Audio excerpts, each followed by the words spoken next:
ഈശോ മിശിഹായ്ക്ക് സ്തുതിയായിരിക്കട്ടെ. ആണ്ടോട്ടത്തിലെ 16-ാമത്തെ ഞായറിലേക്ക് നമ്മൾ പ്രവേശിക്കുക. കളകളുടെ ഉപമയാണ്. കളകൾക്ക് വിളകളാകാൻ സാധിച്ചില്ലെങ്കിലും കളകൾക്ക് വളങ്ങളാകാൻ സാധിക്കുമെന്ന് പഠിപ്പിക്കുന്നൊരു സുവിശേഷമാണ് ഇന്നത്തെ മത്തായിയുടെ സുവിശേഷം 13-ാം അധ്യായം 24 മുതൽ 43 വരെയുള്ള വാക്യങ്ങളാണ്. പകലിൻ്റെ എല്ലാ അധ്വാനത്തിനും ഒടുവിൽ അയാളിങ്ങനെ രാത്രിയിൽ മയങ്ങുമ്പോൾ ശത്രുക്കൾ വന്ന് തൻ്റെ വിളയിടത്തിൽ കളകളെ വിതയ്ക്കും. കളകളും വിളകളും ഒരുമിച്ചിങ്ങനെ വളരുമ്പോൾ ഭൃത്യന്മാർ വന്ന് യജമാനോട് പറയുകയാണ്, യജമാനെ, നീ തന്നത് നല്ല വിത്ത് തന്നെയല്ലേ? വഴി കേൾക്കാതിരിക്കാൻ ഭൃത്യന്മാർ ചോദിക്കുന്ന ചോദ്യം. യജമാനൻ പറയുന്ന മറുപടി പ്രകാരമാണ് ഇത് ശത്രുവായിരിക്കും ചെയ്തത്.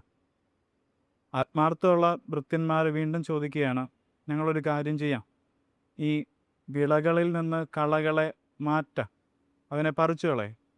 യജമാനൻ ഇപ്രകാരമാണ് പറയുന്നത്, നിങ്ങൾ വിളകളെയും കളകളെയും തിരിക്കണ്ട, സമയമാകുമ്പോൾ ഞാൻ അവയെ തിരിച്ചോളും. അവയുടെ കൊയ്ത്തുകാലത്ത് വിളകളെയും കളകളെയും രണ്ടായി തിരിക്കും, കളകളെ ഞാൻ അഗ്നിക്കിരയാക്കും. എപ്പോഴും ഈശോ ഒരു എക്സ്ട്രാ ടൈമിലേക്കാണ് പോകുന്നത്. ഒരു എക്സ്ട്രാ ടൈം നൽകിക്കൊണ്ട് നന്നാവാനൊരു സമയം നൽകി. ഈ ഫുട്ബോളിൻ്റെ ഫൈനലിലേക്ക് നമ്മൾ കടക്കും. കളി ഒരിക്കലും അവസാനിക്കുന്നത് 90-ാമത്തെ മിനിറ്റിലല്ല. എക്സ്ട്രാ ടൈം കളിക്ക് എപ്പോഴൊരു മാറ്റം വരുത്തുന്നത്. എപ്പോഴും ഓർമ്മയുള്ളത് 2022 അർജൻറ്റീനയും ഫ്രാൻസും തമ്മിലൊരു കളിയാണ്. കളിയുടെ 80-ാമത്തെ മിനിറ്റ് വരെ അർജൻറ്റീന 2 ഗോളുകൾക്ക് മുന്നേറിക്കൊണ്ടിരിക്കാം.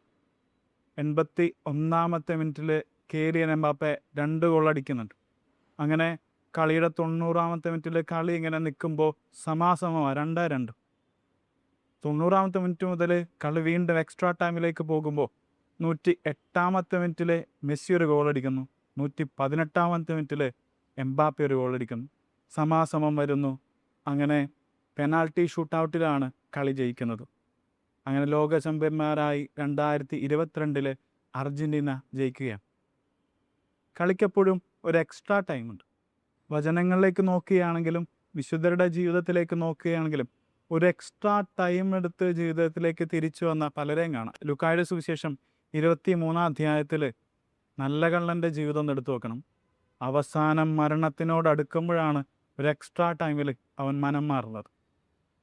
ലൂക്കാ സുവിശേഷത്തിൽ വീണ്ടും ഒരു ധൂർത്തപുത്രനെ കാണാം. അവൻ എല്ലാം നേടാൻ വേണ്ടി ഓടിയിട്ട് എല്ലാം നഷ്ടപ്പെടുത്തുമ്പോൾ തിരിച്ച് അപ്പനോട് ചേർന്ന് നിൽക്കുന്ന ഒരു എക്സ്ട്രാ ടൈമുണ്ട്. മനം മാറ്റം വരുന്ന ഒരു എക്സ്ട്രാ ടൈം. ഇനി വീണ്ടും അപ്പോസ്തലനായ വിശുദ്ധ പൗലോസ് അപ്പോസ്തലൻ്റെ ജീവിതത്തിലേക്ക് നോക്കണം. വിശുദ്ധ സ്റ്റീഫൻ്റെ മരണത്തിന് കാരണമാകുന്നത് വിശുദ്ധ പൗലോസ് അപ്പോസ്തലനാണ്. പക്ഷേ ദമാസ്കസിലേക്കുള്ള യാത്രയിൽ ഒരു വീഴ്ചയാണ്. വീഴ്ചയിൽ നിന്നും ഇതുവരെ ജീവിതമല്ലാന്നും ഇതുവരെയുള്ള കളിച്ച കളികളല്ലാന്നും തിരിച്ചറിഞ്ഞ് വീണ്ടും യേശുവിനെ വേണ്ടി ജീവിതം തുടർന്നു പോകുന്ന ഒരു പൗലോസ് അപ്പോസ്തലനെ കാണാം.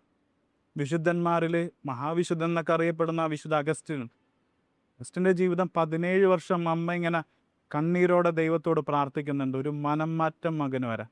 പക്ഷേ 17 വർഷങ്ങൾക്ക് ശേഷം ഈ ലോകം കണ്ട മറ്റു ആളുകൾക്കൊരു മാതൃകയാകേണ്ട ഒരു ജീവിതം നയിക്കുന്നത് അഗസ്റ്റിനാണ്. ഒരു എക്സ്ട്രാ ടൈമിലാണ് അഗസ്റ്റിനൊരു മാറ്റം വരുന്നത്. വിശുദ്ധ ഇഗ്നേഷ്യസ് ലോയോളയുടെ ജീവിതത്തിലേക്ക് നോക്കുമ്പോൾ യുദ്ധങ്ങൾക്കൊടുവിൽ ഒരു പരിക്ക് പറ്റി ഒരു എക്സ്ട്രാ ടൈം എടുക്കുമ്പോൾ ഈ ജീവിതമൊക്കെ ജീവിതമല്ലെന്നും ഇനി ജീവിക്കേണ്ടത് മറ്റു വിശുദ്ധന്മാരെ അനുകരിച്ചാണെന്നും പഠിപ്പിക്കുന്ന ഒരു വിശുദ്ധനാണ് വിശുദ്ധ ഇഗ്നേഷ്യസ് ലോയോള. വചനം പഠിപ്പിക്കുന്ന പ്രകാരമാണ്. എക്സ്ട്രാ ടൈം ദൈവം എപ്പോഴും തന്നിട്ടുണ്ട്. അത് ആരെയും വിധിക്കാനല്ല, ആരും പാപികളാണെന്ന് പറയാനല്ല. അതൊക്കെ പറയേണ്ടതും വിധിക്കേണ്ടതും ഈശോയാണ്. നമ്മളൊക്കെ ഒരുമിച്ച് സ്നേഹിക്കേണ്ടവരാണ്, എല്ലാവരും ഒരുമിച്ച് നിർത്തേണ്ടവരാണ്. അങ്ങനെയെങ്കിലേ കളകൾക്കൊരിക്കലും വിളകളാകാൻ സാധിക്കില്ല. അതിനുള്ള കപ്പാസിറ്റി കളകൾക്കില്ല. അതുങ്ങൾക്ക് ഈ വിളകൾക്ക് വളമാവാൻ പറ്റും. അതാണ് കളകളുടെ ഏറ്റവും വലിയ ഗുണം. കളകൾ വിളകളാകട്ടെ. അന്തിമ നാളെന്ന് പറയുന്നത് അവസാനത്തെ വിസിലാണ്. അവസാനത്തെ വിസിൽ വരെ ഈ എക്സ്ട്രാ ടൈം നീണ്ടുകൊണ്ടേയിരിക്കുകയാണ്. എപ്പോഴാണ് അവസാനത്തെ വിസിൽ മുഴങ്ങുന്നതെന്ന് കളിക്കാർക്കറിയില്ല, നമ്മൾക്കറിയില്ല. കളകളെയും വിളകളെയും വേർതിരിക്കുമ്പോൾ നമുക്ക് നല്ലവനായ ക്രിസ്തുവിനോട് ചേർന്ന് നിൽക്കാം. ദൈവം നമ്മളെ സമൃദ്ധമായി അനുഗ്രഹിക്കട്ടെ.